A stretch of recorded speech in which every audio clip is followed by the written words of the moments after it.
50 years ago, a comatose patient arriving at an emergency department triggered a standardized blunt force response. Clinicians relied on universal flush protocols to treat any altered state. This routine was known as the coma cocktail, a blind push of 50 milliliters of D50W, 100 milligrams of thiamine, 2 milligrams of naloxone, and often syrup of ipecac to induce vomiting. Modern emergency medicine discards this indiscriminate approach. Treating a toxic syndrome requires exactness.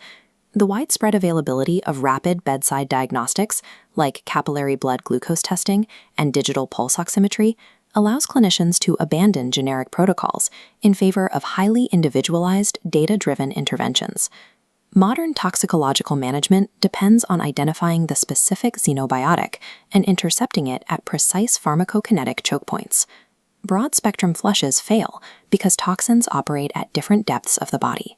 Successful resuscitation requires mapping specific antidotes to 3 distinct physiological levels: the gastrointestinal tract, the bloodstream, and the synapse. Level 1 defense occurs in the gut. The objective is strictly mechanical: physically trap and isolate toxic particles before they can absorb into the systemic circulation. Syrup of ipecac was once the standard for this interception, but it has been removed entirely from modern protocols. Forced vomiting carries a high risk of pulmonary aspiration and provides no measurable clinical efficacy in clearing the toxin. The primary tool for targeted adsorption is activated charcoal. It is administered strictly by weight, typically 1 gram per kilogram, to achieve an ideal 10-to-1 charcoal-to-drug ratio within the stomach. But charcoal is not a universal sponge. This clinical reference page details its exact contraindications.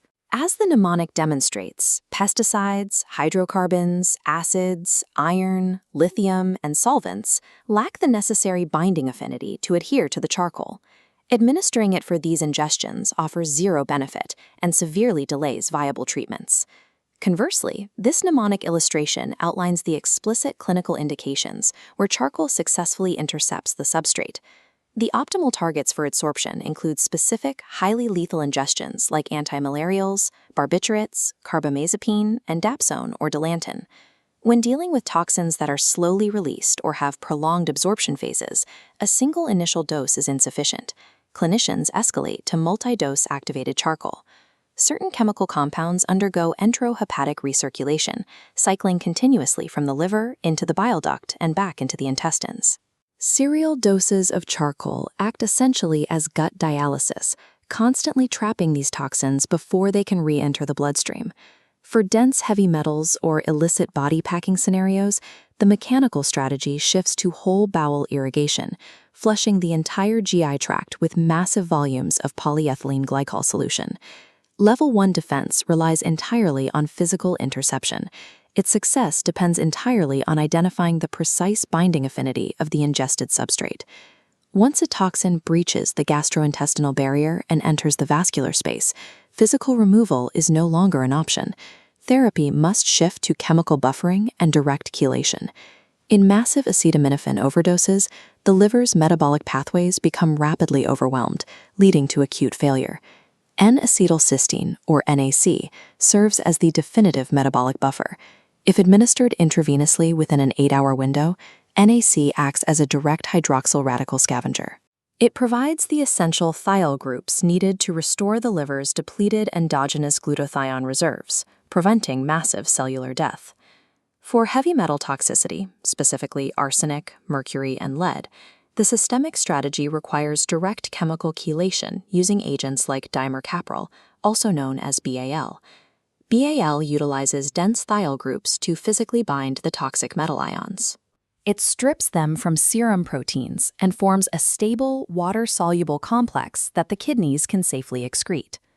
Systemic neutralization also drives the management of envenomation. Treating bites from species like the diamondback rattlesnake has evolved away from highly allergenic equine whole antibody serums, moving to targeted ovine Fab fragments, known commercially as CroFab. This clinical algorithm flowchart dictates that modern antivenom administration is strictly reactive. It is never deployed prophylactically. At this critical decision point, treatment is driven entirely by the measurable progression of severe coagulopathy and tissue necrosis, specifically tracking dropping fibrinogen and platelet counts. Because the objective is to chemically neutralize the absolute venom load injected into the bloodstream, CroFab dosing remains constant, requiring no adjustments for the patient's body weight or age.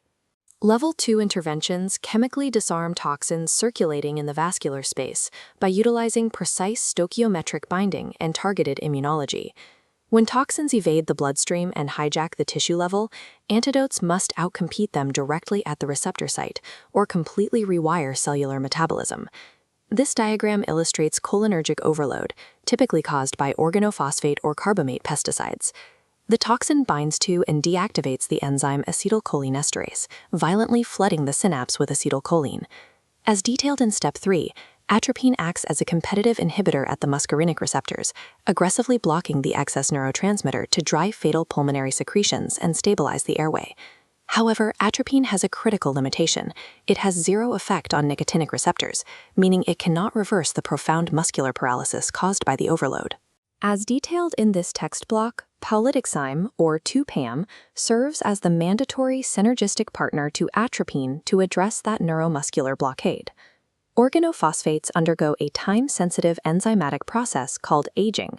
Pralidixime must chemically pry the organophosphate molecule off the acetylcholinesterase enzyme before that bond becomes permanent. A completely different cellular crisis occurs during massive overdoses of calcium channel blockers or beta blockers, leading to severe myocardial depression. The xenobiotic severely suppresses the myocardium and simultaneously blocks the release of endogenous insulin from the pancreas, robbing the failing heart muscle of its ability to process its normal fuel source. This illustration demonstrates the metabolic rescue intervention required: high-dose insulin euglycemic therapy. By infusing continuous, high-dose insulin alongside dextrose, clinicians force the failing myocardium to switch from free fatty acid metabolism to carbohydrate metabolism, creating a powerful positive inotropic effect to restore cardiac output. When systemic neutralization falls short, Level 3 interventions represent the absolute limit of pharmacological rescue, hacking fundamental biochemical pathways to keep the patient alive. Managing toxic syndromes is no longer about universal flush protocols. It requires precise biochemical targeting based on measurable clinical data.